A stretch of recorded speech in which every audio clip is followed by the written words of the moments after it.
Motion to resume the regular meeting of council on Monday, January 27th. Second. I need a motion. I need somebody to make it. Somebody had to get us going. There you go. Looking for approval of our agenda for this evening. So moved. All those in favor? Opposed? Motion carried. Time for public participation. If there's anybody from the public that has anything to say. Ian? No? You're okay, Dwayne? All right. Mayor's message. Just got a few announcements, actually.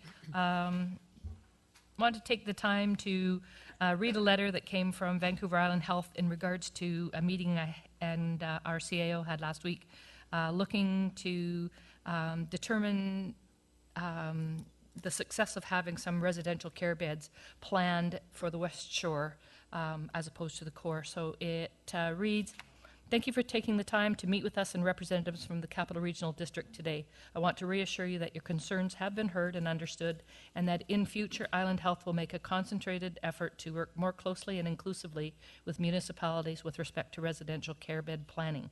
Thank you for your time. Kim Carone, Vice President and CFO and Acting Vice President of Human Resources of Island Health. So at this time, the capacity is at its limit for residential care beds, but they have said that we will have further discussions on what that might be in the West Shore coming forward. The other one that I have to make note of is on Friday the 31st, there is going to be a kickoff for the Wounded Warrior Run. It is a fundraising event. There's a foot race or walk, run, if you will, from Port Hardy through to Esquimalt. Colwood is the kickoff point for the media event. It will be held at the Subaru dealership on Island Highway at 11 a.m. that date, and there'll be posters around. It is in support of the Wounded Warriors of Canada, which is it's founded in 2006. They provide a lot of services for, in particular, our military folks that suffer with PTSD issues. And so what we can do to support them will be of great asset as well. So I will be attending to that and look forward to meeting those folks. We also, on Wednesday this week at Royal Roads at the Muse at 7 o'clock, there is a forum in regard to sewage treatment and what it might mean for you in the community. So that is being put on by a group of stakeholders, science, interested bodies. There's Dr. Andrew Weaver apparently on the panel, Richard Atwell, and Chris Core, who are all very in tune to what is going on in the general community in regards to the sewage treatment. So if you're available and have the time, it's well worth a visit and be informed. I think that's all I have, unless members of council have something else to add. Madam Mayor, I'm sorry, I should have got this message to you earlier today. I just found out today that February 12th at 11 a.m. there will be a official announcement regarding or a press release, or a press gathering regarding the new naming of Bear Mountain. That will be announced at that time. So public and council are welcome to attend. So that's February 12th at 11 a.m. Which is Wednesday. Thank you. And with that, no one else has anything that they want to? All right, we shall move forward then. Adoption of the minutes of our regular meeting of council, January 13th. Move adoption. Second. All those in favor? Opposed? Motion carried. Looking to receive minutes at Protective Services, December 11th. Heritage Commission, December 11th. Finance and Admin, December 9th. Move receipt. All those in favor? Opposed? Motion carried. Item correspondence requiring council direction. I have none. And we'll move on to 6.1, report city engineer regarding sewage treatment and resource recovery report. Councillor Cullington? Defer? Sir?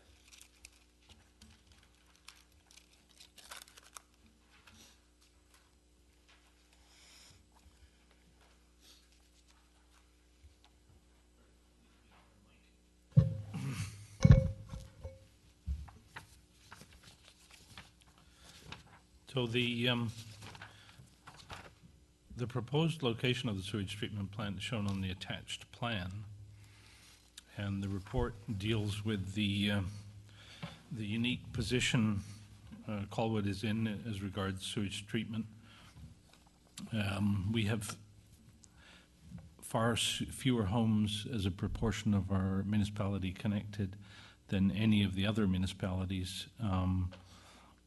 And we're one of two of the municipalities that face in the future paying for a second plant, the West Shore plant, which is was originally slated to be built at the same time as the main plant in Amendment 7 to the Core Area Liquid Waste Management Plan, and is now under Amendment 8 slated to be built in 2030. Depending on increase in sewage flows. So there would be an uncertainty as to, I think, in 2030 as to who would pay for that plant. It might be difficult to contemplate seeing the CRD. The other municipalities in the Core Area Liquid Waste Management Plan area agree to pay for a sewage plant that will only be used by the West Shore municipalities, of which there are only two in the system. So that is one of the reasons to do our own sewage treatment and resource recovery, is because of that coming of the 2030 plant. In relation to the number of people hooked up, Langford has about 50% of current residents hooked up. The other Viewroyal has about 70%, and all of the other municipalities are above 95%. Colwood has by far the least at 25%. So by doing our own sewage treatment, it helps Colwood avoid the high initial costs of future capacity, and avoids the difficulty of running out of capacity in 2030 and having to start another plant. But at the same time, it has a huge benefit for the environment, which is intended to be the purpose of the downtown plant, in that it would produce a higher level of sewage treatment. It would have resource recovery, and it would be finished earlier. So in order to get there, the Core Area Liquid Waste Management Committee must recommend to the board, and then the board has to agree to support a petition to the Minister of Environment to amend the current Core Area Liquid Waste Management Plan to allow for the construction of a sewage treatment facility in Colwood by 2016 rather than by 2030 as in the current version of the plan. This is essentially just going back to Amendment 7 on that question. The CRD board must also agree to Colwood building the West Shore facility with its own financial resources and not contributing to the Esquimalt plant any further. And Colwood must then take an application through all ministry processes and public processes needed to satisfy the Ministry of Environment, so they will approve the amendment. And then the Ministry of Environment must actually approve the amendment. And the proposed timetable for step one is for Colwood to put a notice of motion on the Core Area Liquid Waste Management Committee's table at its meeting on February 12th, and then to move the motion at the meeting of March 12th. And after that, the timetable would depend somewhat on the CRD's processing of that.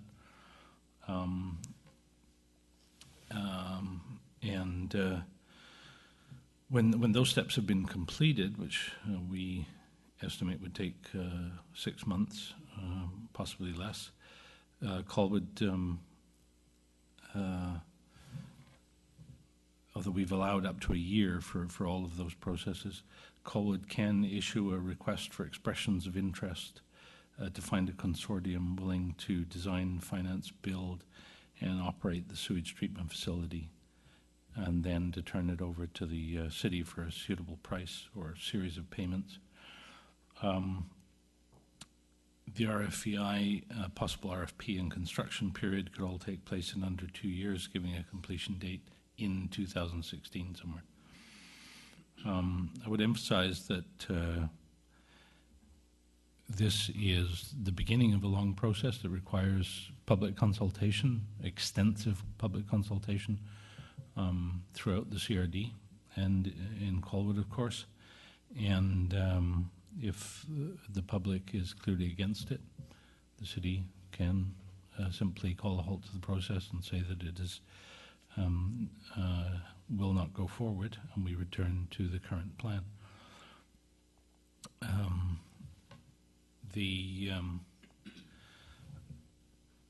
The RFP that we're talking about would give Colwood Council and citizens a known cost for sewage treatment in Colwood, which is currently unknown. The price for sewage treatment will determine the desire for an implementation of Colwood's sewer master plan. Few homeowners will want to pay for sewers, to hook up to sewers if sewage treatment through the CRD lives up to its anticipated high price, whereas many more will be prepared to pay if sewage treatment is economical, and even more so if it offers a source of cheap heat and water along with sewage service. Thus, it may be advantageous for the RFEI to invite proposals for extending the sewer with a heating loop, which would also provide recycled water where useful, and perhaps other utilities such as optic fiber to share the trench cost and bring the cost of all three services down. This offer of cheap heat and water would be especially useful to the businesses that we anticipate will develop in the core, because it'll be produced right in the core, and there's a lot of development yet to occur in the core, and it can use this if it's available right from the word go. Much more difficult to retrofit later. So the sooner we do this, the better it is for the reuse of recovered resources.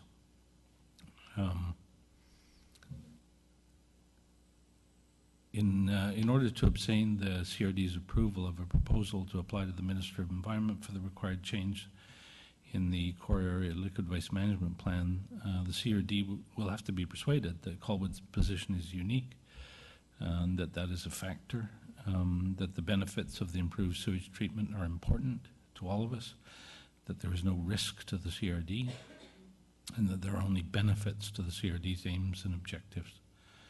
And that is what we have planned to do.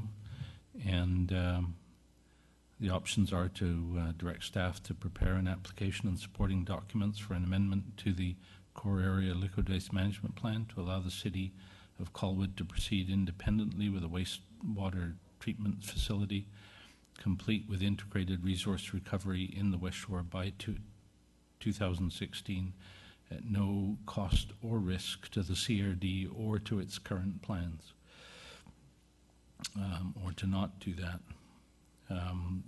Financial implications are if the city's to pursue independent sewage treatment, even to start investigating it in far more detail, there will need to be a budget for this. Last year, the city relied on the Capital City Centre project to pay all the consultants involved in this work, but that avenue is no longer open, and in fact, that information is no longer available to us because it belongs to Capital City Centre, and all of their assets are unavailable to us at this current time. Actual construction of the facility will be financed by a construction consortium that is successful through an RFP. But there's some consultant work that must be done before we can even get that far. Council would like to know more about how much this is going to cost, for instance. And although we have seen many prices, there needs to be more work done on this particular situation. Although generic costs that we've been shown are encouraging. And we cannot expect any bidders to take the city seriously and if we put out an RFP unless we have the liquid waste management plan amendment, and there's work to be done to get that far. Therefore, this report recommends that $200,000 from gas tax be set aside in the 2014 budget to cover this work. And the actual recommendation is that council direct staff to prepare an application and supporting documents for an amendment to the core area liquid waste management plan to allow the city of Colwood to proceed independently with a wastewater treatment facility complete with integrated resource recovery in the West Shore by 2016 at no cost or risk to the CRD or its current plans, and that $200,000 from gas tax be set aside in the 2014 budget for the work required to obtain an amendment to the core area liquid waste management plan, and that the budget for the improvements at the Suit Road and Kelly Road junction be reduced accordingly.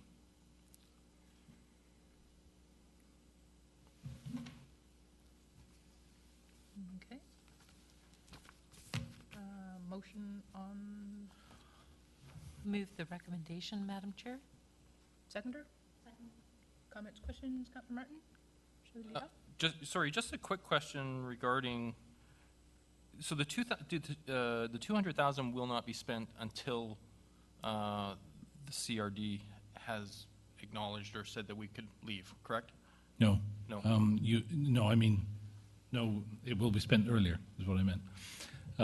We can't get there without spending any money. Okay. I'm not anticipating we would spend the whole 200,000 before then, but we do have to spend some of it in order to gather the information that will be needed for the amendment process. I guess my question regarding that was if the CRD said no, and we have, I guess, looking to our Director of Finance, we only have till, I believe, March of 2015 to spend that money. So would we still have an opportunity to make sure we utilize that money before the end? Spend it or give it back. By March 31, 2015. okay, so we would know much before that if we could spend it somewhere else. Yeah, and we would still have almost a year left to spend it somewhere else. Or we expect to know that fast? What the CRD is going to do, yes. By March? March, we should know a heck of a lot more. Thank you. Other questions, comments? Councillor Collins?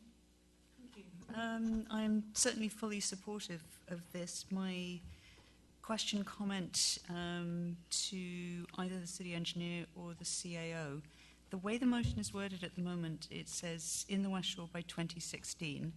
And I guess my only fear around that is that part of this process relies on things which are outside of Colwood's control, being CRD process and how long that takes, and the ministry process and how long that takes. I'm just wondering if rather than, I absolutely agree with that's the target year that we want to go for. I'm just not wanting to be in one of these situations where we end up rescinding motions and changing them with different dates in them. Is there a way of saying, in the West Shore as soon as possible, or words to that effect, even though we know the thinking in behind is that's the target we're going for? Madam Chair, if I can answer that question to Councillor Cullington. I think the best thing is to leave a target date in there, but I might suggest 2016-2018, because there's so much slippage in these things that it's better to be safe than having to come back. And the other thing is, if we target 2016, that's what we'll try and aim for. If I may suggest, perhaps if we change the language to instead of by 16, with a target date of 2016.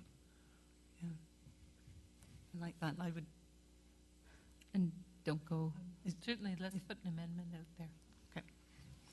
You're going to throw that Do you want to do it as a formal amendment? Because I'm very happy to do that. Sure, I think that's Okay. easiest. Just one other add to that before we go ahead. I'm just wondering, it says West Shore. Should we change it to Souk? Or, Jesus, No, gonna definitely not. say Souk Road, but to Colwood? Sandwich, Victoria. Sorry, I was thinking Souk Road, but should we change it to Colwood as opposed to West Shore? That's a good point. I think so. Because it's, Okay. you know, I mean, if we're doing it, we want it in Colwood. For sure. Just to be a little bit more specific, we don't want to be up to, you know, going down that road. Sorry, I thought I'd So make that a So change. what, Can what we I'm move in- hearing is integrated resource recovery in Colwood with a target date of 2016 at no cost or risk to the CRD or its current plans. So I would make that amendment request. Seconder, Second? call the question on the amendment. All those in favor? Opposed? Motion carried. Back to main motion. Then, any further conversation, discussion? Councillor Lugans? Thank you. I am not opposed to this going forward, but what I would like to see is any time we have sewage treatment on our agenda, I know the public has every opportunity to go on the website and check what's on the agenda, but they don't. I would like to see our signs, electronic signs along the road, identifying that sewage treatment is on the agenda tonight at council. I just really think we need to go out of our way to ensure that our community is informed and engaged and has the opportunity to attend, particularly when it's this high profile of an impact on every person in the city of Colwood. Comment taken, Councillor Day? Thanks. And just to follow up on that, there is a message currently on the reader boards about a sewage treatment conversation being held at Royal Roads University. I believe that's this Wednesday. So all opportunities for the public to become more informed. Anything else? Councillor Sullivan? Thank you. I am in support of us actually spending this money because I do believe the more information we as a council have, as well as our community, the better. So, yeah, I'll be supporting it. Good. With that, call the question. All those in favor? Opposed? Motion carried. Following item is Finance and Admin Report, Administrative Assistant, St. John the Baptist Church, Heritage. Is that going to be you, Councillor Day? Yes, I'd be happy to speak to that. Let's get my iPad to cooperate. So for some time now, the members of the Heritage Commission and the St. John the Baptist Church Management Committee have been talking about and exploring the idea of merging those two committees. The reasoning behind that is that the maintenance and the bookings for the church and hall are now being managed through staff at City Hall, and the need for the separate committee probably isn't the same as it used to be. And currently, the members of the management committee have been instrumental in creating and maintaining the amazing facility that we have that is affordable and useful to the many groups within the community, including church groups, but also including other groups in the community like the Girl Guides are using the hall, and a number of anniversaries and birthdays are celebrated there. So it's a very affordable amenity that is available. Currently, the management committee has been acting as a St. John the Baptist Cemetery Board of Trustees pursuant to the Cemetery Operation Bylaw number 1100. And so a bylaw amendment is required to appoint the Heritage Commission to act as the Board of Trustees for the St. John the Baptist Cemetery. An amendment to the cemetery operation has been drafted. A new Heritage Commission bylaw has also been drafted to include the required changes as a result of the management committee being merged and the membership expanded. The Heritage Commission reviewed the bylaw at their meeting on January 15th, and they are in support of the proposed bylaw being forwarded to Council. All members of the Management Committee and the Heritage Commission are fully aware of the proposed merger, and there's no financial implications associated with merging the committee and the commission. It should actually create less work for staff, as there's only one meeting, one agenda, and one set of minutes to be done to manage the relevant issues each month. And the recommendation is that Council approve merging the St. John and the Baptist Church Management Committee with the Colwood Heritage Commission, and that bylaw number 1526, cited as Colwood Heritage Commission bylaw number 1526/2014, be forwarded to Council for enactment, and that bylaw number 1527, the St. John the Baptist Cemetery Operation bylaw number 1100/2010, amendment number Ward 1, Board of Trustees, and bylaw 1527/2014, be forwarded to Council for enactment. Second. Conversation, discussion? Councillor Lukens? Thank you. I would like to commend Marcy for all the work that she has done on this. She's put in an incredible amount of work, and as has a number of members on the commission as well as the Heritage Church. So thanks to everybody for pulling this together and finally making it happen, because I know it's been talked about for 2 years since I've been elected, and I'm not sure how much longer for Councillor Day. So nice work. Thank you. Others? I just wanted to say again, like, there has been an awful lot of work on pulling this together, and I had Marcy provide me with a list of members that are on that, so I think that this will cover it. At first glance, I was thinking that the 15 number seems to be a bit high in a working committee without necessarily having projects ongoing like we did with the celebration that we had, the anniversary. But I also took time this afternoon and spoke with Marcy in around how it was sort of felt from the committee's point where they were going with this. So using the wording in there that up to 15, doesn't mean to say that we're going to get there in one step. But there are some really, I looked at this to see if there was a way to pare things down beyond the obvious of the duplication of names on there. And when you've got representation from Royal Roads and Fort Rod Hill inclusive in this committee, I think it's important to keep those opportunities available to them. We need the council component. We certainly need to have the interest of the community on this. So I think I'm okay now to go ahead with the recommendation as it was laid out in here with all the changes to the bylaw and everything. So if there's any other conversation, I'm happy to hear it. If not, we will go with the recommendation. We've got the recommendation seconder. Sorry, just one small point to add. Certainly agree with you that 15 is a large number of people, but it's also nice to recognize people who do give of their time and effort, that nobody is a lesser valued participant.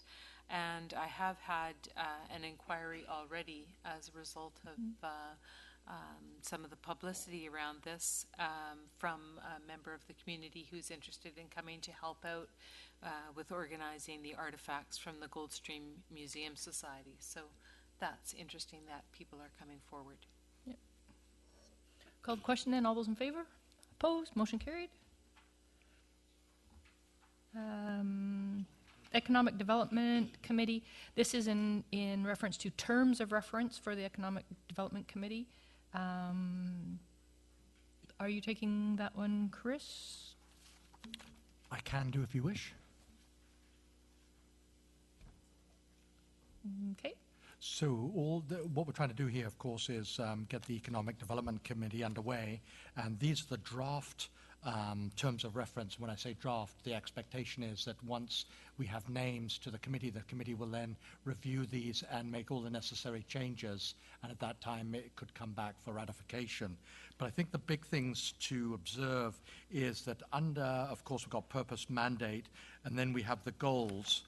And the goals are very, very specific and are based on some sort of action so that this can actually move forward. As an example, that when Economic Development Committee is meeting, it has to take into account the effects of the city bylaws, policies and procedures and business practices when advocating economic development initiatives, meaning that are there barriers created by the city that stops economic development? So that's just one area where there's an example of how these 7 goals actually pinpoint what's got to be done.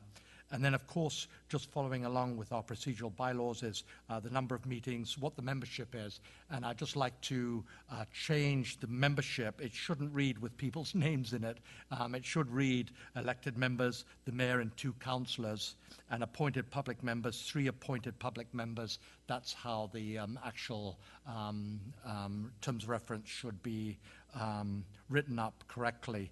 And then, of course, the support staff and how the tiered system of support staff is. And if you see there's a secondary staff liaison level, communications manager, director of finance, director of engineering, they would be called to meetings when they were needed. But the prime individuals would be the director of planning and the CAO. And I just wanted to make sure that, although this is not said in some of the other terms of references, that any such that this committee has no authority to bind the city or spend funds unless authorized by council. And that's it. So within this, it's just a motion to receive the terms of reference. That's correct. I'll move it. Seconder? Comments, questions, Councillor Day? Thanks. Just a couple of things occurred to me. There's some dates in there, which maybe are just part of a working document, but I noted that they would probably, even if it is a working document, they'll need to be adjusted. And that I'm looking forward to the work that the committee is going to do and in developing the economic development strategy for Colwood. I think that's some very important work that's been long overdue. Councillor Collington? Thank you. Excuse me. Thank you, Madam Mayor. Just looking for clarification. Is this, so through you to the CAO, is this intended to be a committee that's a sort of a short-term piece that supports us through the development of the economic development strategy? Or is it intended to be an ongoing committee of council? It's a standing committee, and the objective is that it become one of the pillars of Colwood from here on forward, because I think that's what Colwood will need and does need. Okay, all right. So there's nothing unusual about this particular one as a 6-person committee, whereas our other standing committees are 4-person committees? No, the reason why this one is a slightly larger number is because of the kind of work it does. It does a lot of work across planning, across development, and it also looks at municipal processes. So the thought was that it's been better to have a slightly larger committee. And of course, it'll probably have subcommittees that actually carry out specific tasks. And of course, the first one's going to be looking at what comes through on what council is going to be approving is the economic strategy. Okay, thank you. Anyone else? Call the question. All those in favour? Opposed? Motion carried. Item 6.2.3, Director of Finance regarding sewer service parcel tax roll preparation bylaw number 1437.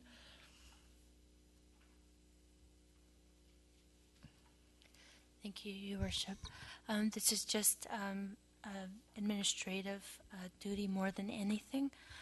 We're at that time of the year again where we are required to conduct a parcel tax process.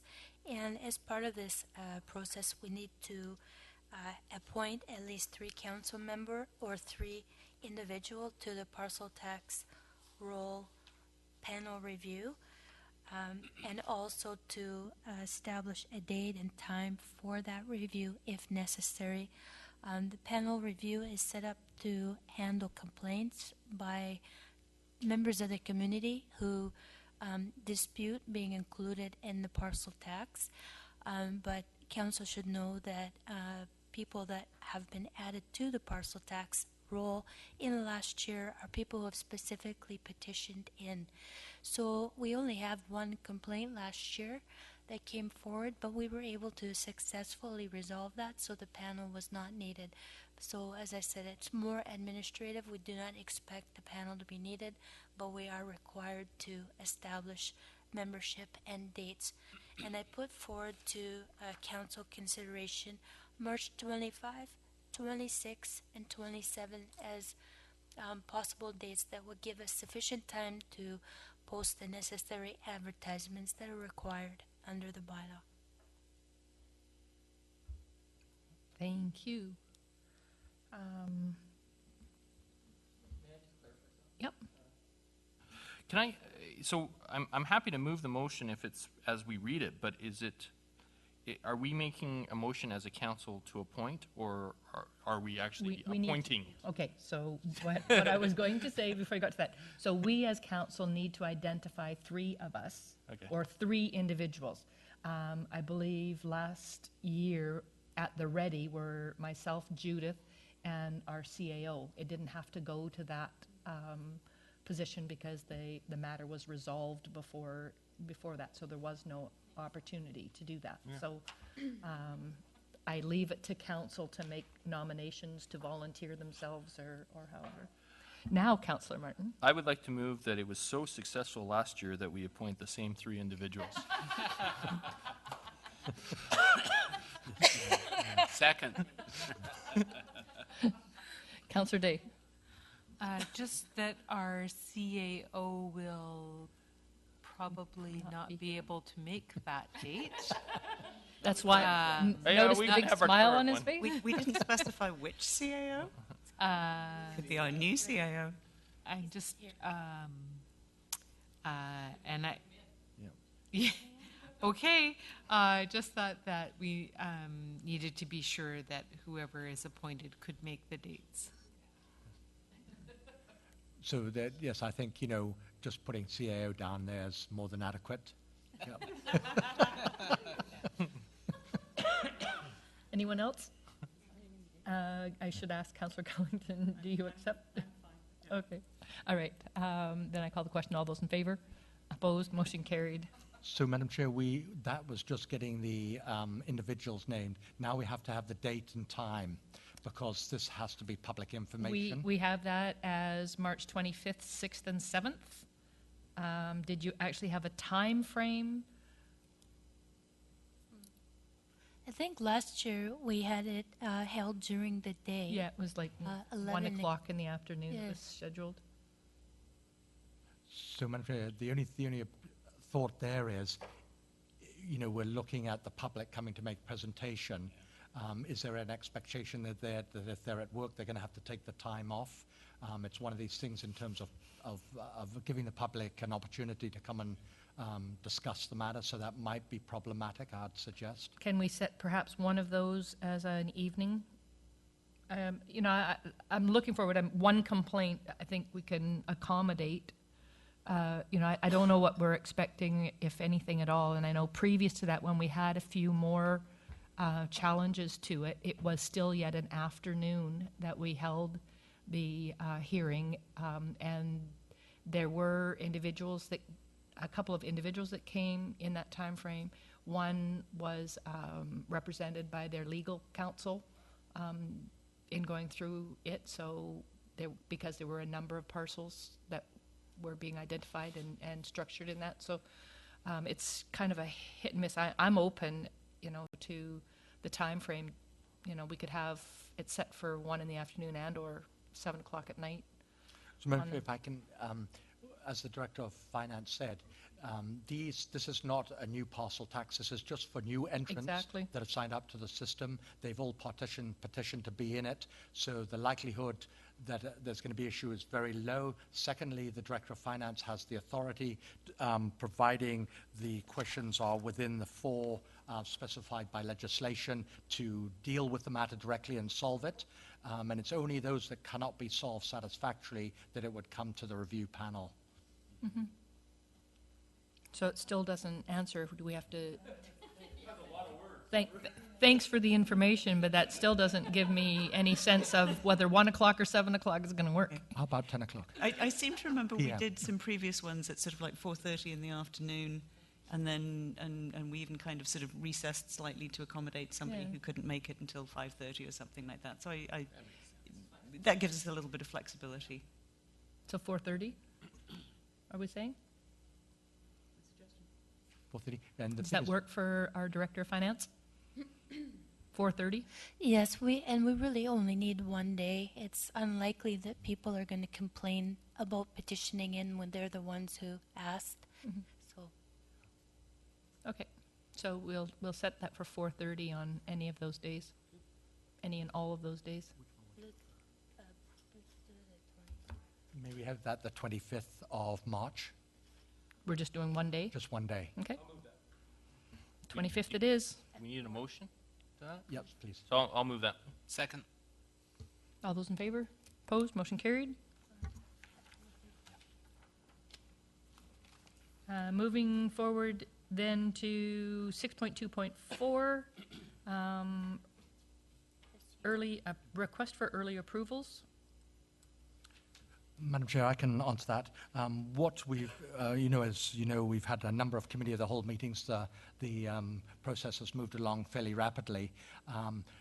But the issue here now is, because of some of the delays that we've had in previous years, is getting approval on a number of these projects so we can make an early start. The reasons for requesting early is the factors such as long delivery schedules, requirements to carry out an RFP process, engagement of construction resources, and complicated schedule requirements.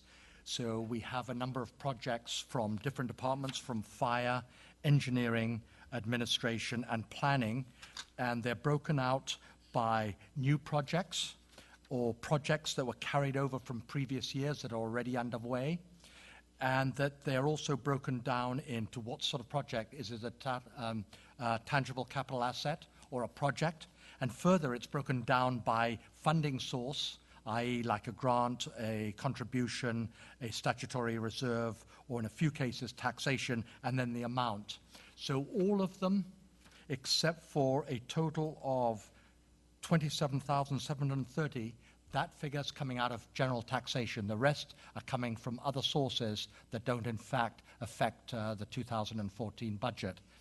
And in terms of looking at the funding sources, grants is a total of 604,000. Stuff coming from statutory reserves is 204,530, and from contributions 132,000, and taxation 27,730, for a total of just under $1 million. So the recommendation is that Council endorse all the early approvals as identified in the CA's report of 2014-01-21.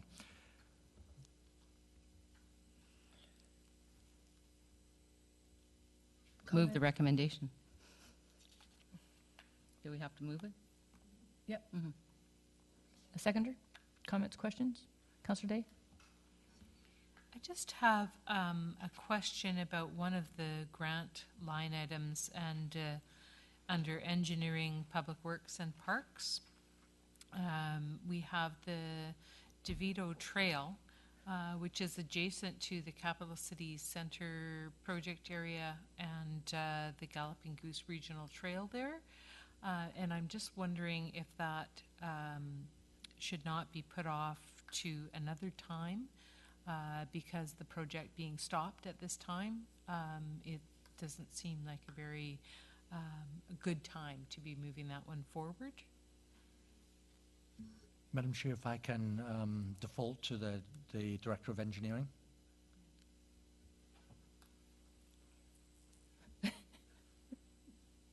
Quick. I don't have a mic right now, but the chair of TMPI. Councillor Collington, some enlightenment? I just wanted to clarify that this isn't immediately adjacent to the capital city centre. It comes onto Colwood Crescent, and it is a route that's right now a kind of muddy little. You're probably familiar with it. It's a route that's a muddy little path, but it is used by pedestrians and cyclists. It's something I think we've had it in our budget for at least a couple of years to do something about it, and so I would, for myself, I would be very happy to see it moving forward. I don't think it's dependent on the capital city centre development to be needed, in my opinion. Councillor Logan? Thank you, Worship. I actually would like to make an amendment and then speak to the amendment afterwards. Worship, I would move that we remove the council chamber installation and the council chamber audio-visual from the list of early approval. And would that include the furniture for administration as it's also under taxes? No. And I can explain why. Someone seconds it. Need a seconder? Anything for you. Thank you. The reason why I think we should actually remove those two items is that we haven't yet decided what our tax rate's going to be. We're still going through that process, so I'm not sure that we've identified that as a priority yet, so to speak. Whereas the rest have funds already set aside from 2013 statutory reserves that don't have any effect on taxes. The reason that I wanted to leave the furniture for administration in there is that we do have a new staff member who deserves a desk and a workspace, and that's something that we've identified over the years as something that should probably be reoccurring anyways, and it's important that we get that person set up properly. Thank you. Any further conversation on the amendment? Seeing none, call the question. All those in favour? Opposed? Motion carried. Moving. Sorry, just one other one, is that we just, council tentatively approved $200,000 from grant money to do with the sewer liquid waste management plan change. I'm wondering if we shouldn't make sure that that gets early approval as well. Mm-hmm. Second. All those in favour? Opposed? Motion carried. So we're going back then to the main one, which changes this considerably in that we are removing. So I'm just trying to quickly do the math here. If you can ask for something else? Mike. Okay. Before we get to the main motion, we're back on the discussion. Thank you. I'd also like to make an amendment to remove the rainwater management plan. Which? The rainwater management plan. And if somebody, thank you. Reason being, I'm not necessarily sold that would be the best money, and I do know that it's coming out of gas tax, but I think that there's some capital projects or some other things that we could possibly do with that, and I would still like to at least have the discussion at committee of the whole before we actually approve that. So I would prefer to have that one not early approved, but deferred. So so obviously I would not like it on the early approvals. That's my argument, and I'm sticking with it. So there's a motion to remove that. I think there's discussion. Thanks. I'm just wondering if maybe the engineer would like to go first. I don't know. Okay, I'll have to be blunt about the situation in Patterson Pit. Patterson Pit is private property, floods with municipal water. There are indications that development is intended to proceed there soon. And if we do not find an alternative way to deal with that water, there will be a difficult situation. We need to start that now, and we are in fact in a position to release requests for RFPs to get that work underway next month.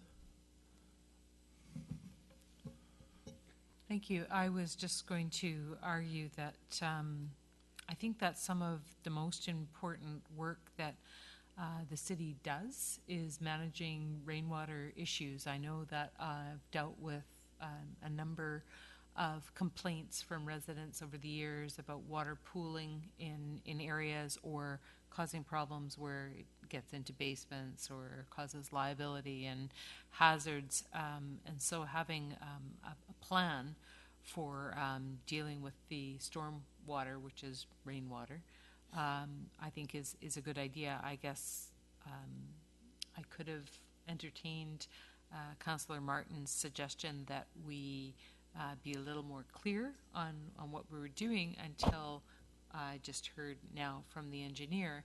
I can certainly see why we need to get moving on having that plan in place. It's probably the conversation that I've had the most often with the longest term residents that I know in Colwood.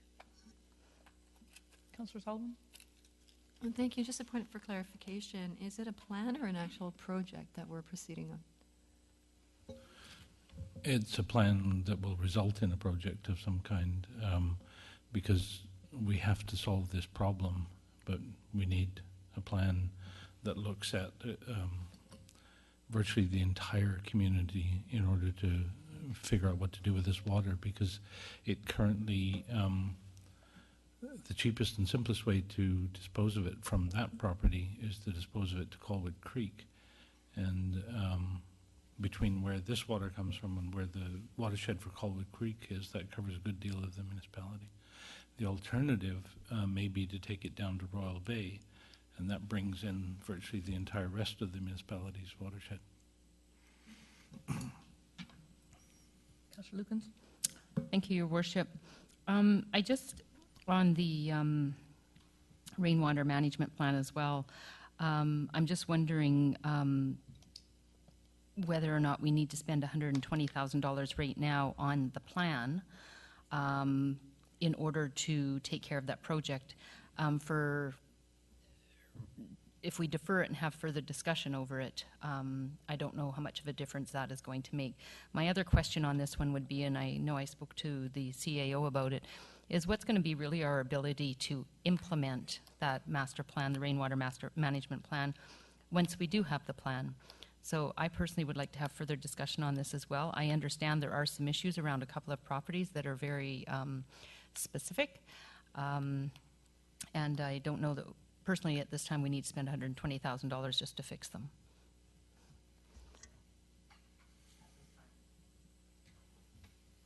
Anyone else? Councillor Day? I would just respectfully mention that over the time that I've been here, we've spent a significant amount of money dealing with rainwater management issues. And part of the problem is that there has never been a plan, and that goes back to prior to incorporation. So there's some very long-standing issues that I don't think there is an easy solution for. It isn't that we can, skip over the planning and throw a few more Band-Aid solutions in and things will be just fine. It's just not that easy. So I think it's really important that we do make a really good plan for what's to happen with the rainwater in Colwood, so that we can start implementing appropriate solutions rather than Band-Aid solutions. Councillor Logan? Thank you, Worship. I totally support the rainwater management plan, and I remember what it was like a number of years ago, actually just a few years ago, when Galloway used to flood. And so I understand what the ramifications are, but I also understand that there are some questions that perhaps need to be answered in maybe another month or a month and a half. To be able to take the time and answer those questions might be time well spent. You know, we've been needing this plan for 14 years anyways, and we finally have some funds to do it. I think if we took the month just to say, okay, let's step back, and perhaps Michael, who articulated it really well as the reason, can maybe dive a little bit deeper and so we understand what the effects are for the whole municipality, just so we know going forward what this means, and perhaps lay out a bit of a plan to say, okay, now we've got this plan, it ain't going to be collecting dust, and here's the way going forward. Sure. Because I'm just hearing that there's just not enough information for that large expenditure, not that there isn't the support for it, that's all. Thank you. And just a point of clarification, that's it. That's exactly it. I'm not suggesting that I oppose it. I'm just asking that it be deferred at this time, that it not be early approval. That's all I was asking for. So on the understanding that, oh, Councillor Sullivan? Thank you. Through the chair to the Director of Engineering, I think I heard you say earlier that there's some very important work that needs to begin next month in order for the city to avoid getting into a sticky mess. Is that correct? Well, the precise date at which it will become vital to begin the work of in the ground it cannot be established until, unless we could define precisely the intentions of the landowner. I believe that delay exposes us to risk, which is why I would rather move in that direction as soon as possible. It is possible for me to answer the questions that you have here. I'm not sure that a month is going to be well spent waiting for those answers. For instance, the issue of whether we can implement the plan, the way that you do that with a rainwater master plan is similar to a transportation plan. You use the plan to adjust your DCC bylaw to suit the projects that you need to complete, and then the DCCs finance it. Once you have the plan and you have the DCC bylaw, you're at least then in a position to borrow money against the DCCs if it comes up urgently. And if the development is put off and the current indications turn out to be premature, then you don't have to proceed with the construction. You can just collect DCCs and bank them until you need to do it.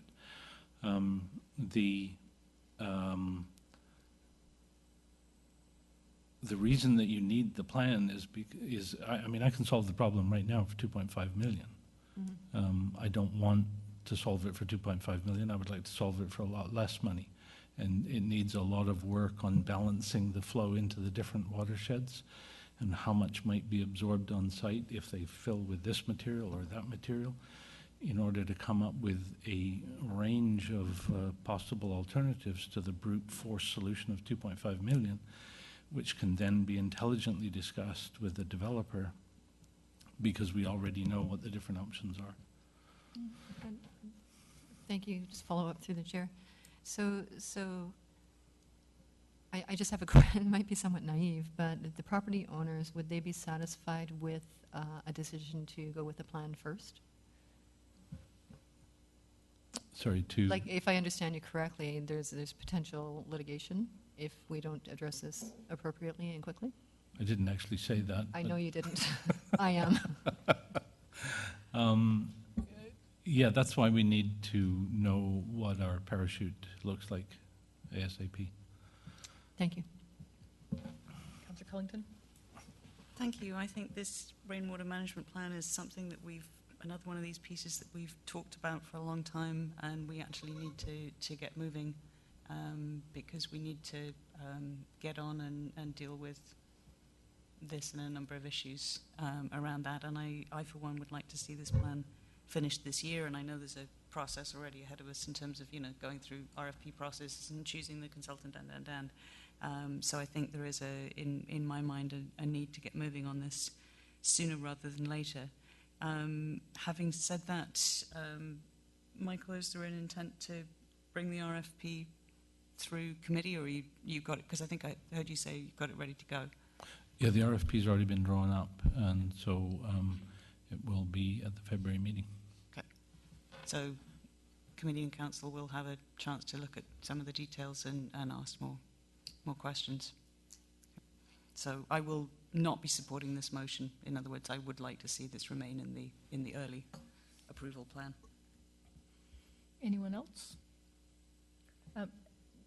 Just in hearing conversation, on that, is there, what's the next TPI? The RFP is not going to TPI, it'll just come straight to council at the next council meeting? Actually, the next meeting that it could go to is TMPI, and then council's after that, so it might as well go through TMPI.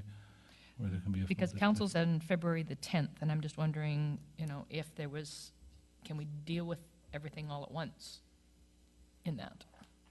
Like, I mean, the approval of the RFP has to be done, so if we bring the further information that I'm feeling a sense that might be informative together, along with, here's the RFP that goes along with this, and we just go all at one show. Just for TMPI. confirmation, it's the 11th because the 10th is a holiday, 10th is a holiday? the BC Day, Family Day. Oh, okay, so pardon me, it'll be February 11th, folks. If I may, the TMPI meeting is February 3rd. What's that? TMPI is February 3rd, so it doesn't delay anything to take it to TMPI. So would that be sort of a satisfactory collaboration then, to go ahead on with things at your TPI meeting, and then bring that and the information around? Yeah, to council Yeah. for approval, yeah. Yeah, and we'll do the early approval with it at that Okay. time? Okay. You see what I mean? Like, not have it here and then deal with it all in one run in the next Okay. go? Yeah, yeah. Is that Perfect. fair? Councillor Day has a comment. Just a question to the CAO, whether it makes any difference when you're laying out things for early approval, whether or not one item, comes maybe 2 weeks later for early approval. Through the chair to Councillor Day, no problem there whatsoever. All it's delaying is just one project for a few weeks. So going back then to Councillor Martin's motion, and was that Councillor Lukens on second on that one? Then it would be to hold back the rainwater management plan from this early approval process, and it would come through as part of the whole package then for February the 11th. Any other conversation on that? Ask the question then. All those in favor? Opposed? Motion carried. So we'll pull that one, then we're back to the main motion. Hopefully we have no other alternatives on that. So all of the others that have not been identified in conversation over the last while here are then looking for approval of those. Sorry, Madam Chair, there's that one other one, the $200,000 for the sewer. And that was with the addition of that 200,000 for the sewer. So is there a motion to that effect? I don't have the number, so.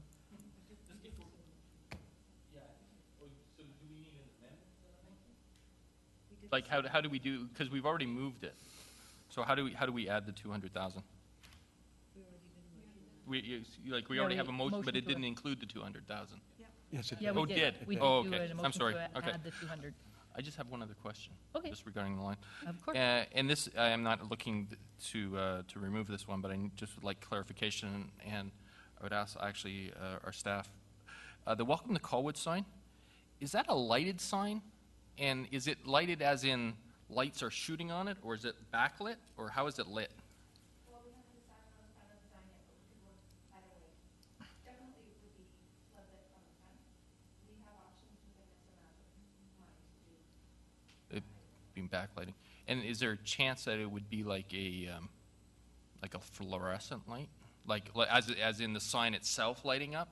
Or would it just be back, like are we expecting it to be a sign and then somehow lit front or back versus the sign itself being lit? It wouldn't be a big flashy thing. No, I wasn't. Yeah. Okay. Okay, thank you. That's all. Okay. All right, so moving back to that main motion then, folks. Call the question. All those in favor? Opposed? Motion carried. He's trying to figure out how he's going to light it with the electron. Yeah. That's right. Yeah, I've got some electric, Item 6.2.5, direct deposit for staff and elected officials. Recommendation, this is under FAC. Councillor Martin, take it away. I'm sorry, which one are we on? 6.5? Yeah, direct deposit. Thank you. Thank you. Basically, Mr. CEO, did you want to do this, or are you happy for me to do it? No, it's your problem. All right, thank you. It's my problem. Thank you so much. Passing the buck. Yeah, thank you.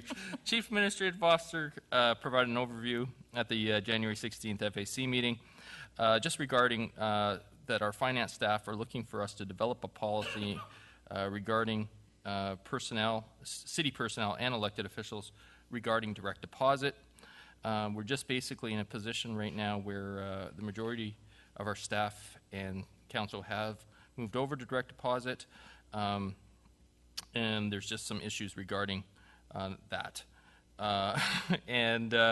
Basically, it was discussed at FAC. It was interesting because our citizen members, one has federal experience, the other has provincial experience, and basically saying that there's, as far as they knew, there was no such thing as this grandfathering clause or anything along those lines requiring us as a city to actually pay somebody by check, and that we can require that we just put it into a payroll. We're in a position where staff, we have now automated our payroll thing. So for us to actually cut a check, it requires the staff to actually go in and remove things out of the software versus just letting the software run every time.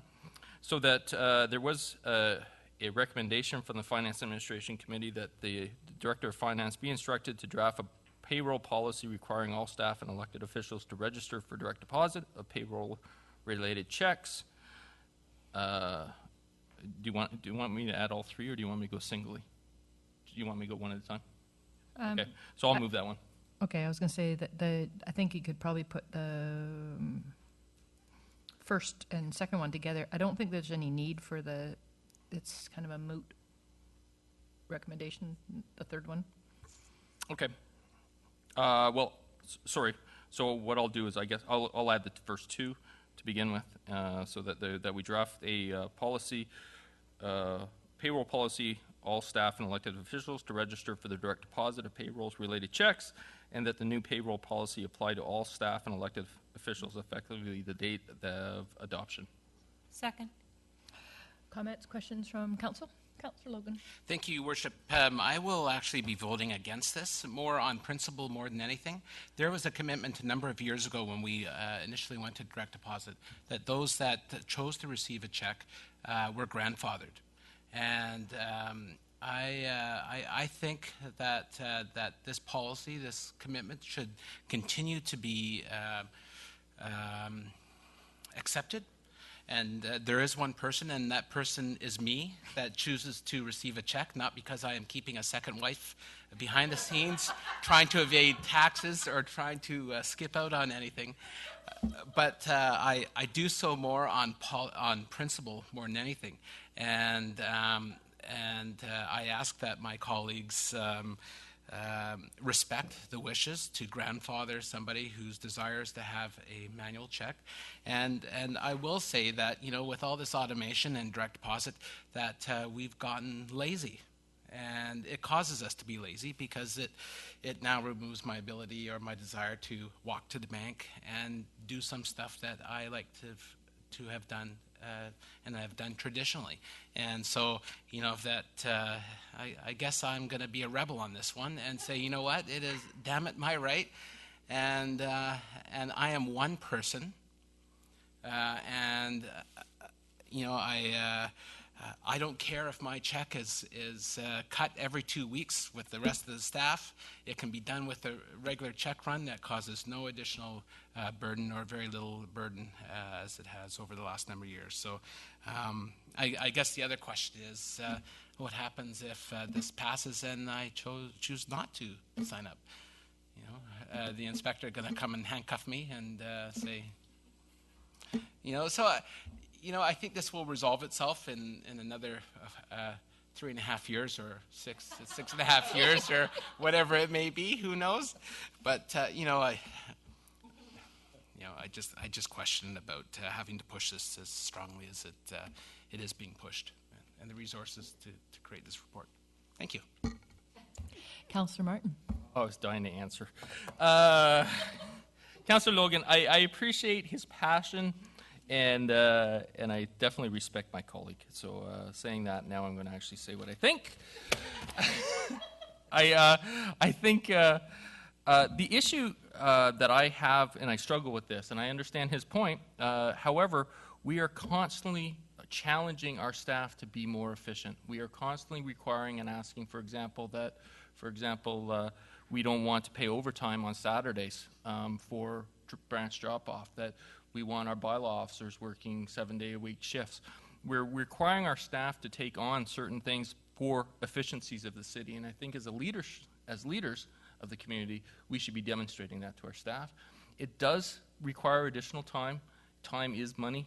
It takes staff away from what they should be doing, especially when it's something as simple as just having an automated paycheck. And so I love Councillor Logan, but I respectfully and completely disagree with him on this item. So, and I would hope, and I will say this as well, I would say that if this council, and that is what the third line in the third motion was about, was that this council strongly support and move forward and demonstrate to the rest of city employees that we're not above them, that they should.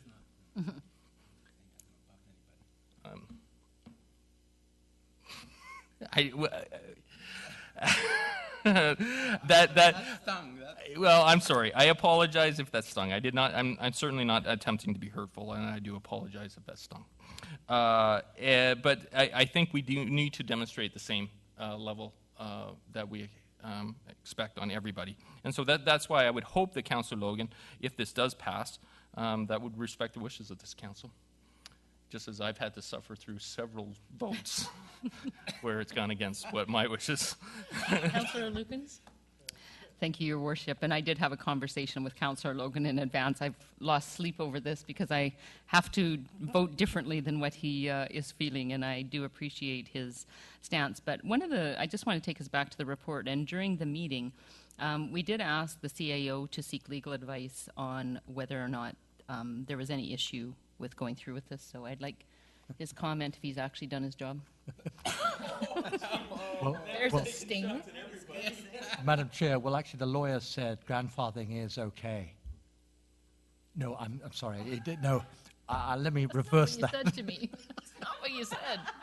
No, the legal opinion is that under the Labour Standards Act, there's nothing that compels an elected official, to be grandfathered in any way. So really, if council gives the direction that it has to be a automated paycheck, that's the way it is. How do you enforce it? We've got bylaw officers. I've had their handcuffs on me. Councillor Sullivan?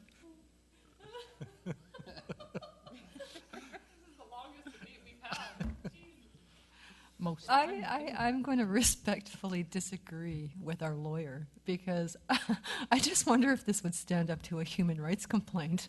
I'm all for people having a choice, and we're talking about an efficiency of somebody cutting a check and signing it. It's about 30 seconds of someone's time, and I think it's important that we respect, a choice that is rightfully, I think, ours to have. Councillor Day? Thanks. It is interesting what we spend time on. But I can say that when I worked for the provincial government, I had electronic funds transfer. However, we did have a long-term holdout, and I've run into her down at the senior center here.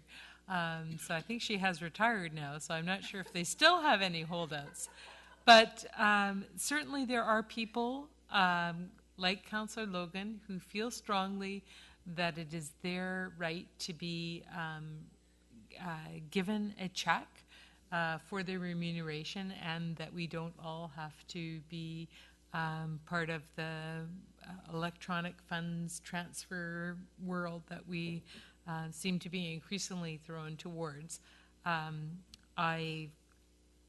I do not know if it would hold up to a human rights complaint or some sort of payroll standards, but I think we have developed a good policy based on that when you work for the city, the most efficient way that we can pay people is through electronic funds transfer, and respecting that some people may feel differently about that. I must agree that we have to do things the most effective and efficient way possible. So hence my support for the policy and for the method of payment that is most beneficial to all the citizens. Councillor Martin? May I just refer to our Director of Finance to actually, since we're arguing it out, and perhaps none of us actually would know compared to our Director of Finance, the time and how much it actually does cost our energies. Sorry.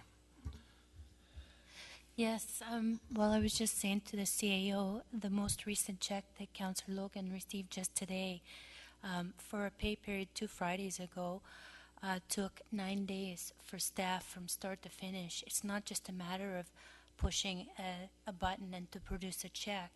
What we have to do is put his time into the payroll system and produce a mock-up of what his paycheck should be. And because the system does not produce paychecks, it's very manual, and then have to go to accounts payable, where those staff produce a check requisition, which have to be signed by 2 people with the backup of Councillor Logan's payroll details.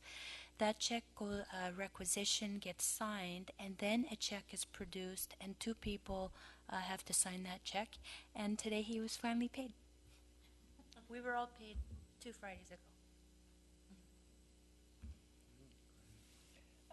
Councillor Cullington? I think, as somebody said, we do spend a long time on some of the little things, and perhaps we need to get the balance right. But since everybody else has weighed in on their decision, I guess I have to too.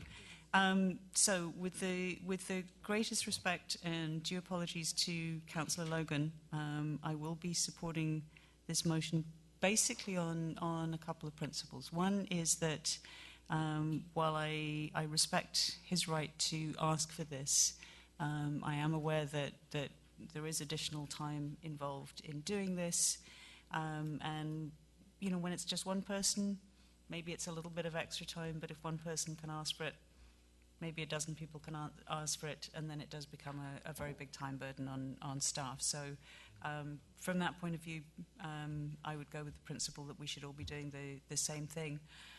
And again, with great respect to Councillor Logan, I might actually have slightly more sympathy if this was a member of our staff who was asking for it, but I think as Councillor Martin pointed out, as councillors, I think we need to kind of walk the talk, and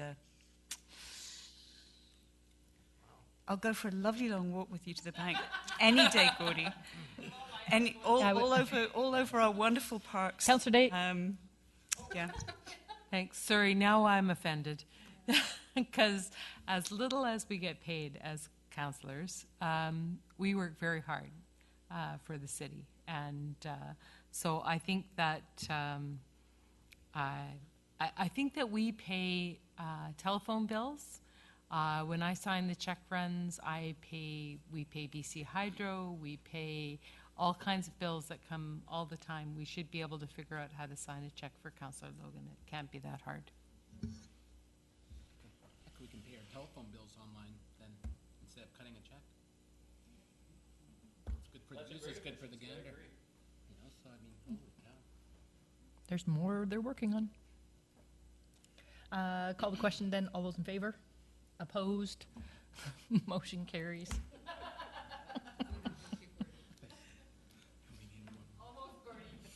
Almost. Signed the direct deposit form yet, have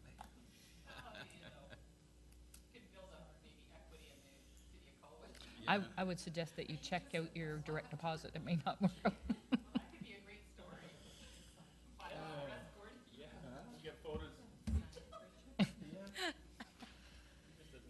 Six 6.2.6 EMR Transmitter Task Force referred from Finance and Admin. Are we Councillor Martin, or are we going Councillor Sullivan? I can refer eventually to. Okay, I'll do it.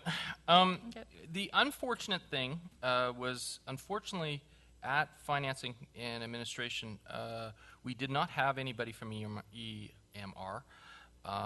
And so we had to trust our CAO to give us the proper information. But there was a lot, and the reason I say that was there was a lot of questions coming out of our committee. So there was a lot of actually uncomfortableness with a lot of the motions that had been presented. And it ended up being that majority of the motions were voted down because it felt as though they were not, and I don't have the list or the numbers. The only motion that did move forward was that the staff be directed to obtain a legal opinion for rezoning lots 3415 and 3417 Fulton Road and report back to council with an option of whether such action is permitted if a legal opinion has not already been attained.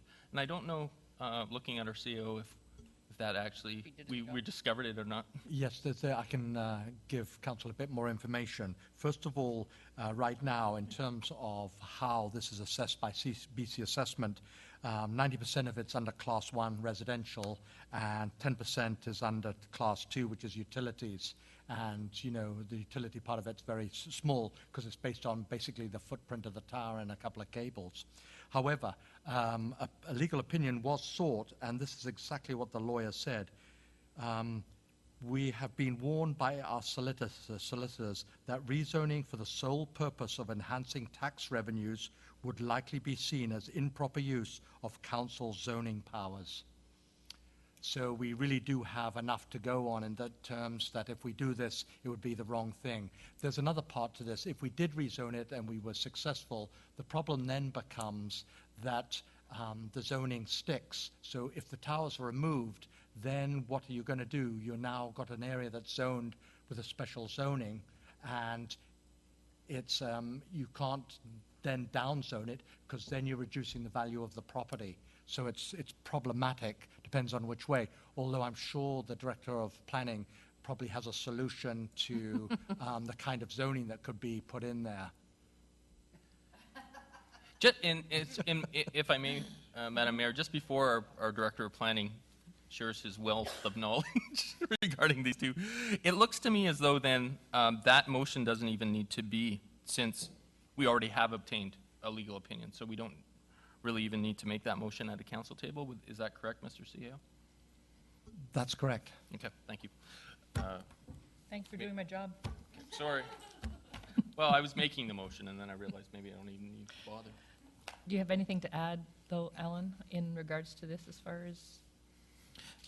Only in respect to the zoning, just further to what our CEO said, I would suggest a very specific zoning, not just a general industrial zone, for instance, but creating a new zone for utilities specifically, or this kind of utility.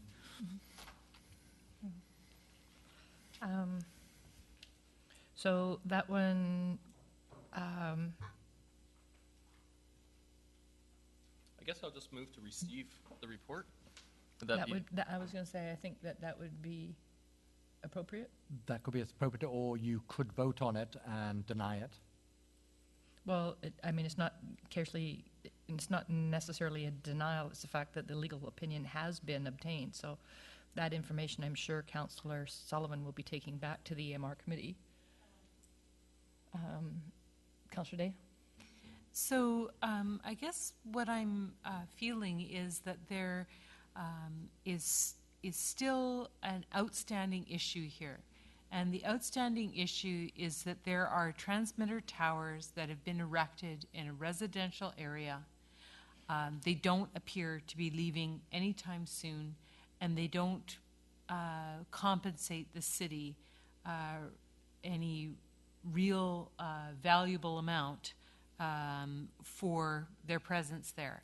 Now, if we were to rezone the property to reflect the actual use, which is that it's a commercial endeavor in a residential area that is creating considerable wealth for the communications entities that are using it, I don't know that that's going to have the effect of chasing them away, but it would at least have the effect of allowing the citizens of Colwood to be compensated for the use that's taking place within their neighborhood. So I guess what I'm looking for is perhaps to ask staff to look into this further and see if there aren't some solutions that could be brought forward to at least compensate the neighborhood for what is occurring there. I had such a conversation with the CAO this afternoon in that regard, and we have to be cognizant of the fact that it already has split taxation on it. This matter was taken before BC assessment, and they have determined that the footprint is 10% of the land mass, so they have instigated that in there. And for us to look to increase that might, in a longer term, have some fairly significant and detrimental effect on the city. So I think that in our conversation with Chris, is we can look at that and see. It should be maybe relative to the units, or that are on the towers, and kind of tracking. If they're adding more, then it changes. But there might be some ways. So I've asked him to look at that this afternoon. But so, in any case, so motion to receive this, and Councillor Sullivan will take the information back to the EMR committee. So moved. To receive Seconder? this stuff. Second. All those in favor? Opposed? Motion carries.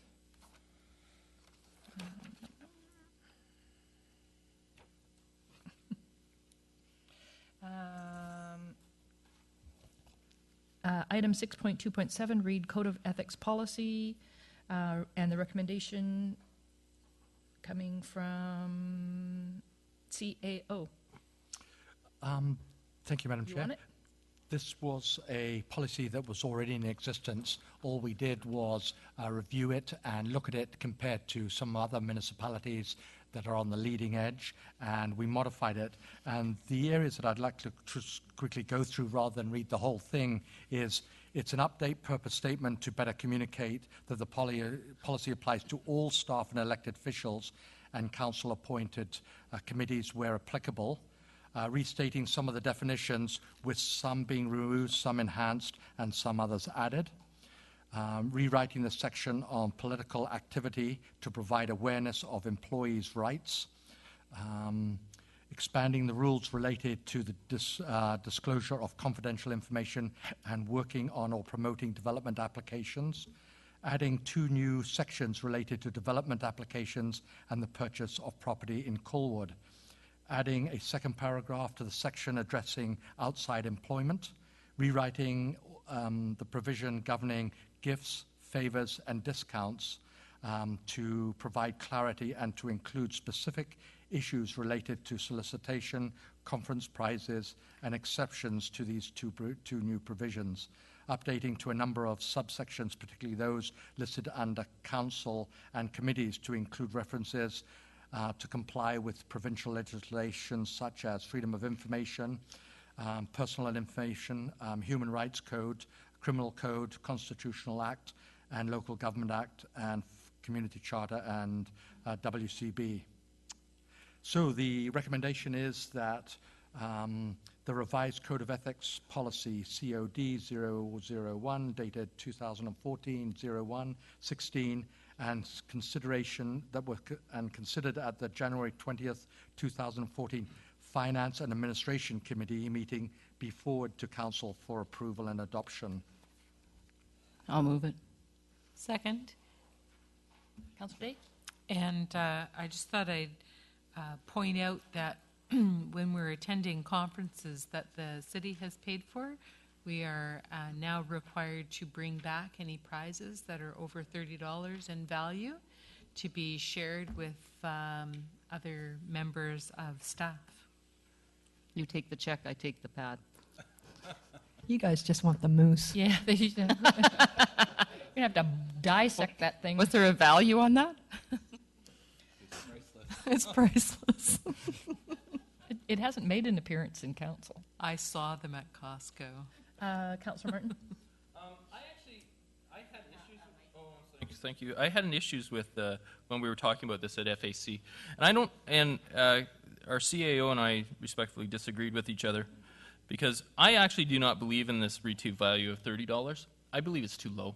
And I'm not talking about necessarily council, but I'm talking about, if we send a staff to an event and they win something that's, say, $50, I think it's silly that we're making them come back and bring it back to, they're volunteering their time. I understand we're paying for it, but those can be long days for those people. And a $30 gift, I mean, that's nothing nowadays. And I would feel more comfortable if we said something along the lines of $50, and also looking at perhaps adjusting this through inflation, because in 10 years, $50 may seem nothing.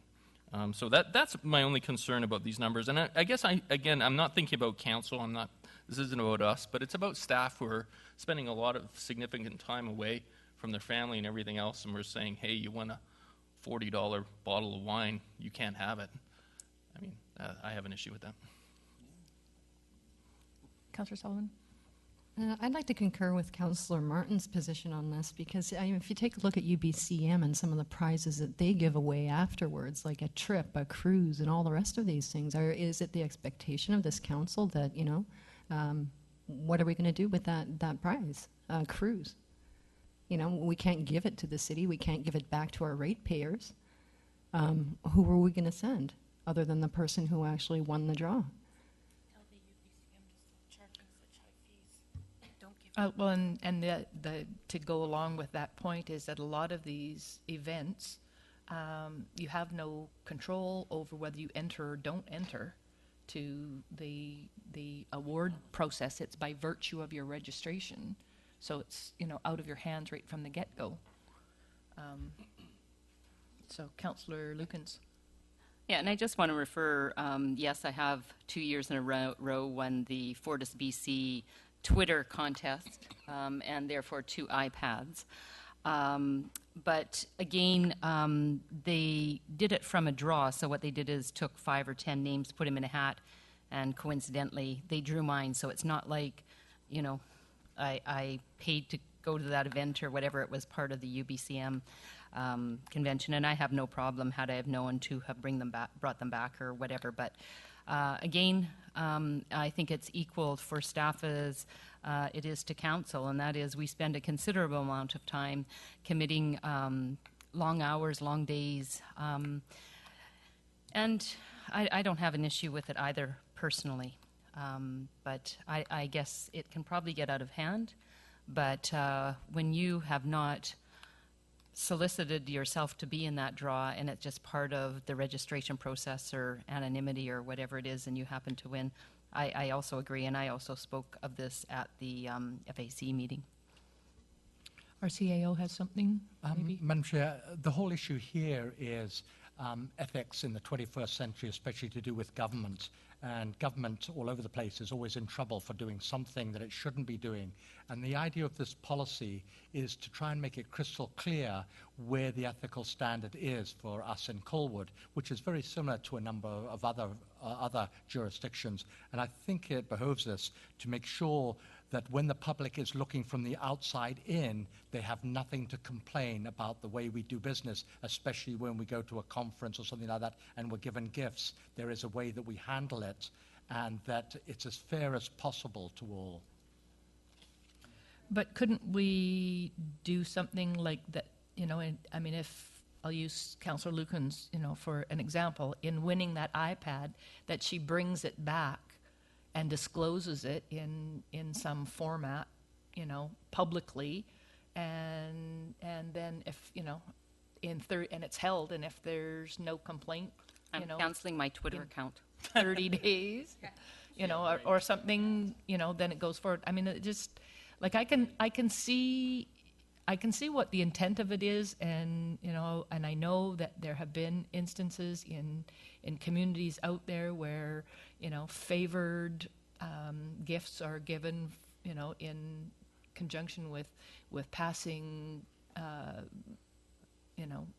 making assistance in applications and things like that. But I mean, I don't think it's something that this city has ever come up against, but we have to be aware of, and we have to create the policy around it to prevent it from happening, absolutely. But I just, I think that these things might be better dealt with, as they happen. Like, we can have a general policy that needs to be reviewed, but then it's brought in front to review. Councillor Sullivan. Thank you. Through the chair to our CAO and the rest of council, actually. I think we need to distinguish between a gift and a prize. And I'm fully supportive of us coming back and disclosing a gift, because the public could misconstrue that as trying to influence or sway council's decision. I absolutely think that's 100% appropriate to have a strong policy with respect to gifts. The issue I'm taking with is with respect to prizes, that either staff or council wins when they attend certain events. And I don't think we should be including prizes in this policy. Or if we do include it in the policy, just be very clear that it's not something that council members or staff have solicited. It's a prize. So, Madam Chair, if I can answer, actually that's quite a good point, because what we could do here is we could modify the policy, but also have it declared on the statement of disclosure for each one of the councillors. You do that every year, and you could just add it to that. So it shows that you have declared it. Okay, this year I'm going to declare a moose. The moose. Councillor Day.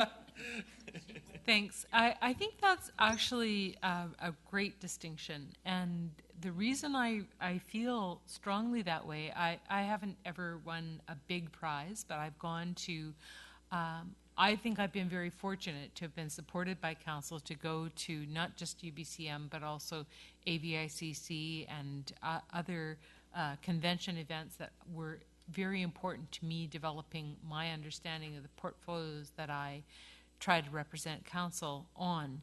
But also the prizes that I've seen given out that I would have been very happy to get. One was a cruise that a gentleman at UBCM won. He was from one of the northerly areas. It brought tears to absolutely everyone's eyes. He had been through a lot, was a cancer survivor, and was taking, I think, his daughter on the cruise that he won on that particular occasion, who was also a cancer survivor. And it was completely appropriate and one of those wonderful stories. I wouldn't want to take one of those wonderful stories and say, okay, but that didn't really, you don't get to have that. You take that home to your, municipality and share it around. People do give a great deal of themselves to go. I don't mind doing that. I consider it a benefit to me to be able to go and learn and participate. So I'm sure others feel the same. But let's not make it overly complicated. A prize is a prize, and participate and enjoy, and best of luck to everyone who does do that. So, do we have wording for an amendment that would fit in this? No, Madam Chair. Let me take it away and bring it back to a next council meeting with some revised wording. Okay, Thank so we will then motion to table this one until next meeting? Judith, sorry. I'll say one other thing on this one, and then I do actually have another clause that I was looking at.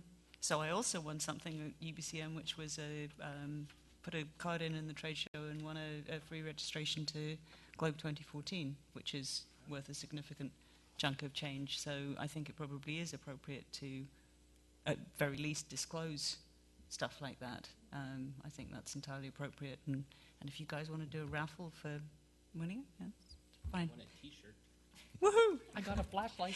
But the other, Mr. CEO, I am looking at page 2 of 9 of this draft code, and it's under the section Conflict of Interest, General Conduct and Disclosure. I'm just curious because that section deals with general conduct and disclosure. the one below deals with conflict of interest, pecuniary interests, and yet in number 1 under the general conduct, it says must disclose at the meeting the official's pecuniary interest and general nature of the pecuniary interest. And I'm just wondering, maybe I'm missing something, but why is that up there and not down below under the pecuniary interests? Are you with me? It's page 2 of 9 of the policy.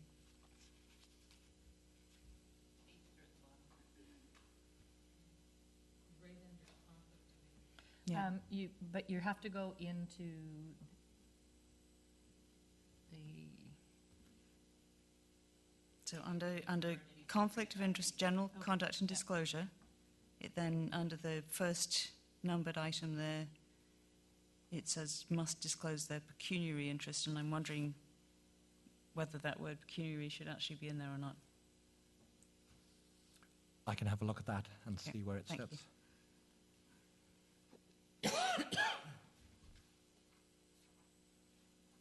So we've got that then. So, looking for that motion to table till next meeting? So moved. Seconder, Second. all those in favor? Opposed, motion carried. Moving on then, 6.2.8, memo, Councillor Rob Martin, in regards to West Shore Parks and Rec, Royal Bay School funding. Thank you. Madam Mayor and Council, this is I am attempting to be creative, and this is an idea that I've had, which I'm going to hopefully explain, and hopefully it makes sense to you what you've read as well. This has not been approached to West Shore Park and Rec yet. I have spoken to the administration staff, and they're supportive of the idea, but of course, the owners and the board would need to vote in favor of it before anything would actually occur, but I did want to share this with you. So, City of Langford regular council meeting of December 12th voted down the West Shore Park and Rec budget and the 5-year financial plan, giving the reason that the proposed budget included funding for the purchase of the Royal Bay fields. First of all, that's incorrect. We're not actually purchasing the fields. The school district owns the fields. We're just looking at building them out. And just to give a very brief history of what's going on here, roughly about 5 years ago, the West Shore Park and Rec Board voted to go into negotiations with School District 62 to look at building out a second field for one of the new high schools. The school district selected Royal Bay as the school that they would need help with to build out a second field. They then, after they approached us and said to West Shore Park and Rec that they would like this second field to get built out and would like West Shore Park and Rec to help fund it financially, they then approached Langford and asked if Langford would help them build out a second field at Belmont. So Langford went ahead and built out, without discussions with West Shore Park or Rec or any of the other communities, just helped build out that second field at Belmont. So Langford has had the opinion and feelings that they have done their fair share when it comes to the high schools. Basically, we were in a situation where we're trying to build a second field at West Shore Park and Rec, or excuse me, at the Royal Bay Fields, which cost roughly about $300,000. And if we do not, if the board, West Shore Park and Rec Board, does not approve removing the fields, and we are in a stalemate, what will happen is the 2014 budget will not pass. If the 2014 budget does not pass, it reverts back to the 2013 budget, which ironically is a 1.7% tax increase, where the 2014 budget is a 0% tax increase to the City of Langford and a 2.3% decrease for the City of Colwood. By not approving the 2014 budget, we're actually voting to approve a increase. But what that also does is, by reverting to the 2013 budget, it means we do not have any money to build the fields because we don't have permission, because that wasn't budgeted within the 2013 budget. There is no effect on taxation whatsoever, just so that everybody understands. We have been putting the money away for the last 5 years to pay for this $300,000. So Langford's arguing that even though the money is in a contingency fund, they own half of it. And so that they don't want that money, even though it doesn't affect them from a taxation standpoint, they don't want it spent on the Royal Bay fields. The irony of that, and my personal frustration with that, is that the new fields will be the new fields for Juan de Fuca soccer. Juan de Fuca soccer, 55% of the participants at Juan de Fuca soccer are Langford residents. So I find that a little frustrating in that standpoint, too, that Langford has chosen to vote this down. My idea, this is my idea.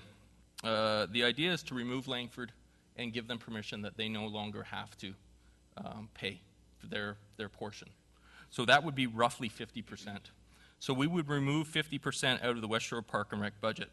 The other owners, being Colwood, Machosen View, Royal Highlands, and the Juan de Fuca Electric District, would stay.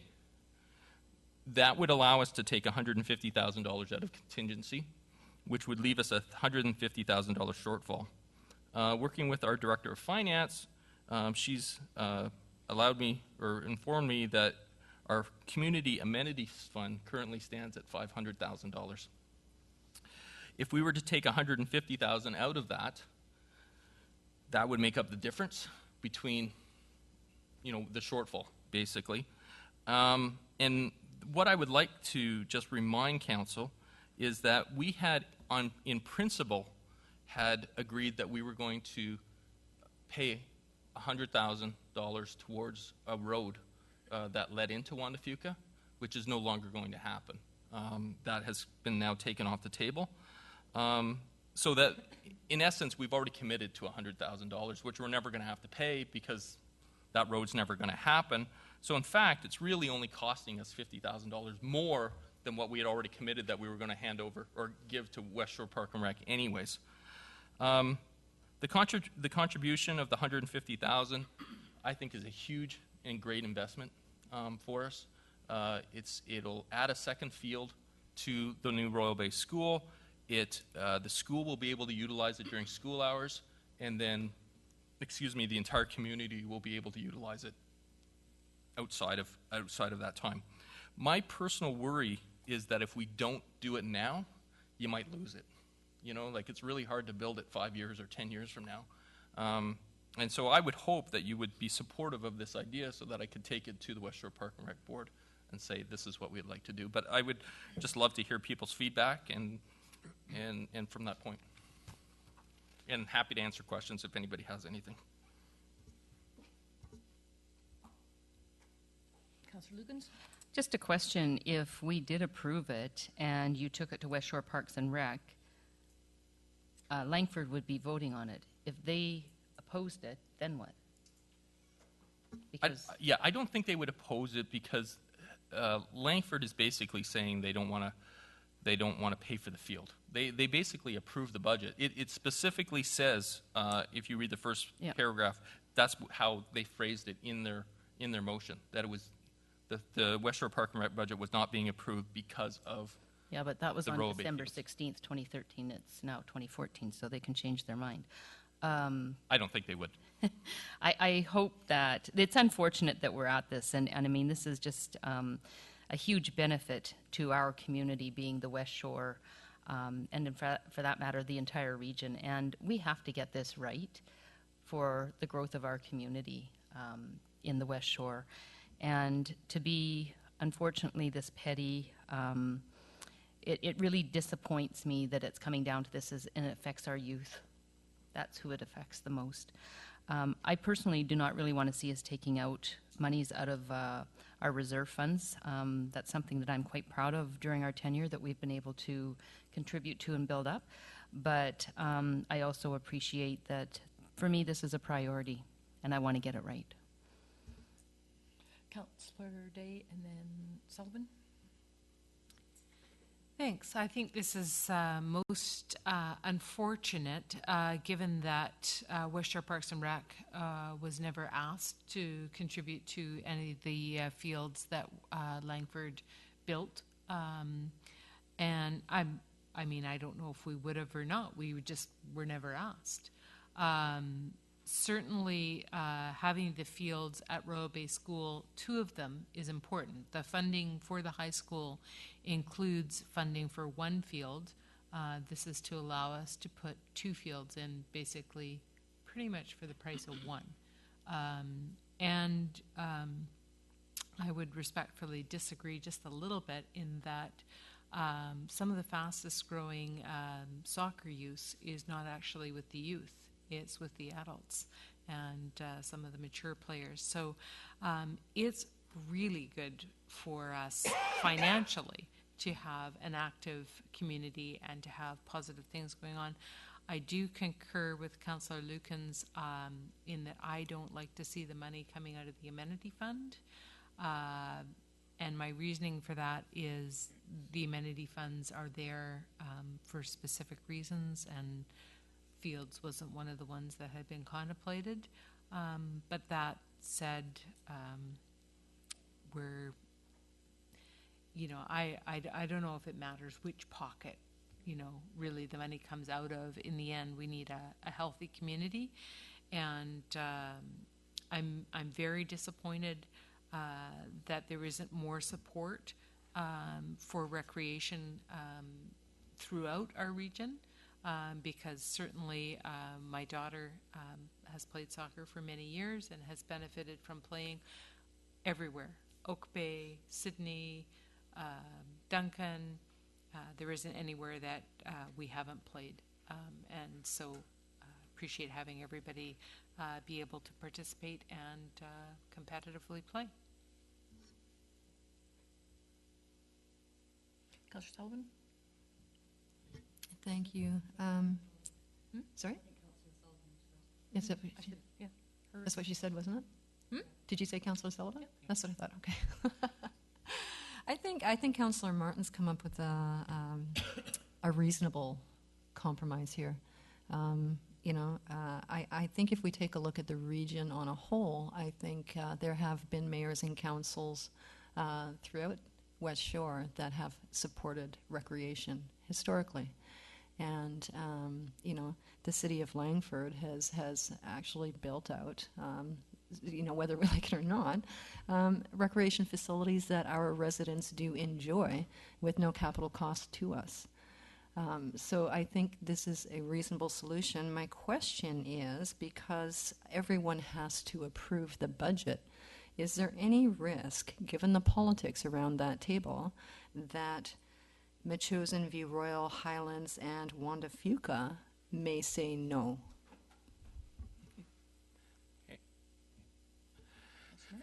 I don't think I'm telling tales, but basically what has happened historically has been Langford and Colwood have been the people trying to push the agenda of trying to get more facilities. And the velodrome is a good example where Metchosin vetoed it and things didn't happen.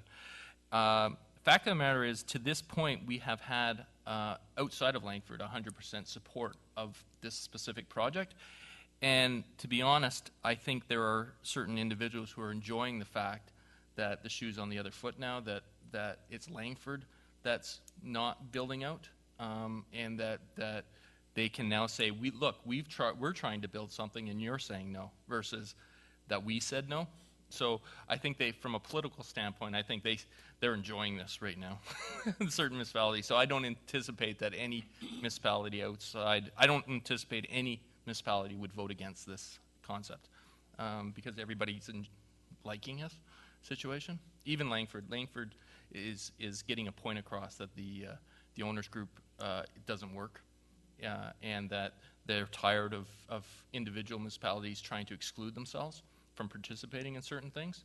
And so I believe that this was a message that Langford was saying, listen, we need to change the owners group. And the other municipalities are looking at this as going, I think, to be honest, everybody, even Langford to this point, had approved it 5 years ago, said that, yeah, we wanted to. I think there was just some frustration from a Langford standpoint that they're spending a lot of money on their own facilities and not feeling supported in that. But they've never asked. And we would love to, I think from a Colwood standpoint, if they were talking about ownership over some of these things, that we would look at it and we would want it to be under the umbrella of West Shore Park and Rec. So, Any other comments, questions? Councillor Cullington? Thank you. Like others around this table, I'm actually very disappointed in Langford and their approach to this one. They've always talked about how important it is to build out our sports and rec facilities, and this seems like a golden opportunity, and I think it's unfortunate that for political reasons they've chosen to take the tack that they're going to have. I really like what Councillor Martin is trying to do here. I think it's a creative approach. I think this is a really important amenity for the school and for the community as a whole, and I would be very happy to see our community support it and take a positive approach on this one. Couple of questions. One to either the Director of Planning or Director of Finance or somebody. The Community Amenity Fund, can you remind me what kinds of things we had kind of in mind for that funding?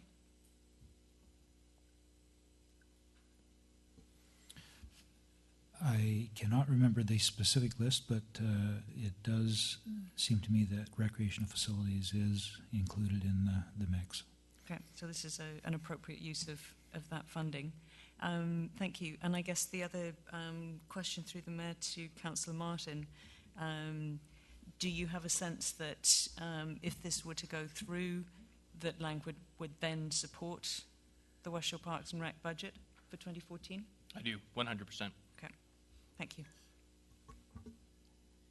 Councillor Day? Sorry, I just thought I'd add, community amenities has come to mean many things over the years, but it originally started as being a way to put money aside for a new fire hall.